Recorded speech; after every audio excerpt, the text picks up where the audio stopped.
سب سے پہلے تو جی PP184 اور اسپیشلی شیرگڑھ آمد پہ آپ کو جو ہے شیرگڑھ الیکٹرانک میڈیا کی جانب سے اور تحریک لبیک یا رسول اللہ کی جانب سے خوش آمدید کہتے ہیں۔ کیا سمجھتے ہیں کہ تحریک لبیک یا رسول اللہ کا جو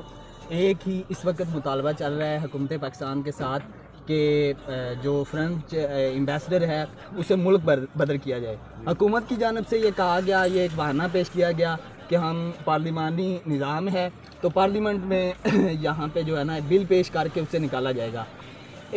لاسٹ ڈیڈ لائن کے بعد 2 بل پیش کیے جا چکے ہیں اور دونوں بل منظور ہوئے ہیں، لیکن ابھی وہ سفیر والا بل جو ہے وہ کاغذ کے کسی کونے پہ لکھا ہی نہیں گیا۔ اس متعلق آپ بطور نائب امیر تحریک لبیک یا رسول اللہ پاکستان کیا کہیں گے؟ دیکھیں، جہاں تک اس مطالبے کا تعلق ہے، ہم اس سلسلے میں انتہائی سنجیدہ ہیں اور تحریک لبیک یا رسول اللہ نے کبھی بھی کوئی مسئلہ جو دین کو درپیش آیا یا ناموس رسالت کو درپیش ہوا ہے اسے قطعاً لائٹلی نہیں لیا، بلکہ ہمیشہ قربانیاں دینے کے لیے ہم میدان میں حاضر رہے ہیں۔ اب بھی اگر ماحول ایسا بنتا ہے کہ اسے وہ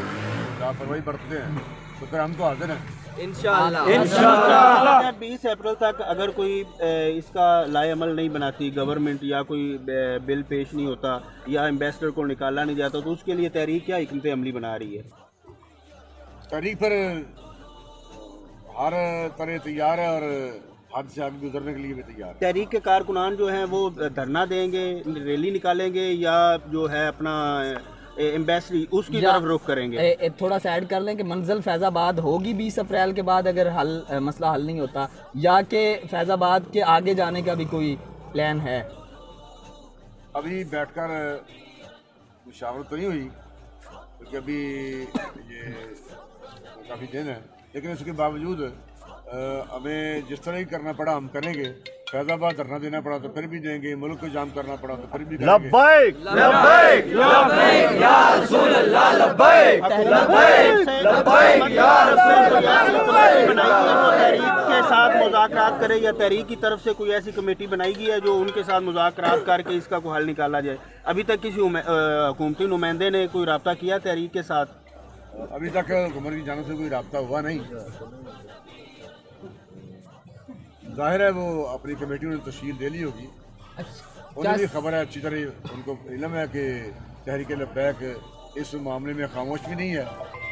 پہلے بھی خاموش نہیں رہی اور اب بھی خاموش نہیں رہی۔ 20 اپریل کو بھی اگر مسئلہ حل نہیں ہوتا تو تحریک لبیک یا رسول اللہ اب تک جیسے پرامن رہی ہے ویسے پرامن رہے گی یا کہ کسی اور جانب تحریک کا رخ ہوگا؟ جہاں تک پرامن رہنے کا تعلق ہے وہ باقی معاملات ہیں، لیکن ناموس رسالت کا مسئلہ چونکہ جداگانہ ہے، اس سلسلے میں ہمیں جو بھی کرنا پڑا ہم کریں گے۔ آپ کیا سمجھتے ہیں اگر 20 اپریل سے پہلے حکومت پورے ملک میں یا پنجاب میں لاک ڈاؤن کر دیتی ہے کورونا کو لے کے، تو اس کے بعد جو ہے تحریک کی جو حکمت عملی ہے وہ 20 اپریل کو لے کے کیا ہوگی؟ لاک ڈاؤن کا جو تعلق ہے وہ ناموس رسالت کے سامنے نہ ہی کوئی لاک ڈاؤن کی کوئی حیثیت ہے اور تحریک لبیک یا رسول اللہ کے سامنے بھی لاک ڈاؤن کی کوئی حیثیت ہے۔ آج سوال جو ہے نا کہ اس سے پہلے میں یہ کویسچن کر چکا ہوں قائد تحریک لبیک یا رسول اللہ علامہ خادم حسین رضوی رحمۃ اللہ علیہ سے بھی، کیا آپ سمجھتے ہیں کہ اسلام میں ووٹ سے یعنی کہ بیلٹ سے تبدیلی ممکن ہے، یا بیلٹ کا ووٹ کا جمہوریت کا کوئی کنسیپٹ ہے اسلام میں جس کے ذریعے تحریک لبیک یا رسول اللہ چاہ رہی ہے کہ باقاعدہ جو ووٹ کے ذریعے نظام مصطفیٰ راج ہو ملک پاکستان میں؟ جمہوریت کا تعلق اسلام کے ساتھ تو نہیں ہے، لیکن چونکہ جو ایک نظام چل رہا ہے ہم یہ نہیں چاہتے کہ ملک میں انتشار ڈالا جائے یا ملک کے حالات کو خراب کیا جائے یا ملکی معاملات میں اس طرح حد سے گزر کے دخل اندازی کر کے ایک انقلاب برپا کیا جائے۔ ہم بھی یہ چاہتے ہیں کہ پرامن طریقے سے ہی اسلام کو، دین کو تخت پر لایا جائے تاکہ ملک پاکستان کو بھی اور بیرونی ممالک کو بھی پوری دنیا میں کسی ایسے ناگفتہ بے حالات کا سامنا نہ کرنا پڑے، ورنہ اسلام کے نفاذ کے لیے تو ہم سنجیدہ ہیں۔ PP 184 میں آج آپ تشریف لائے ہیں، یہاں پہ مقامی قیادت کے کام کو اور ان کے جذبے کو آپ کس نظر سے دیکھیں گے؟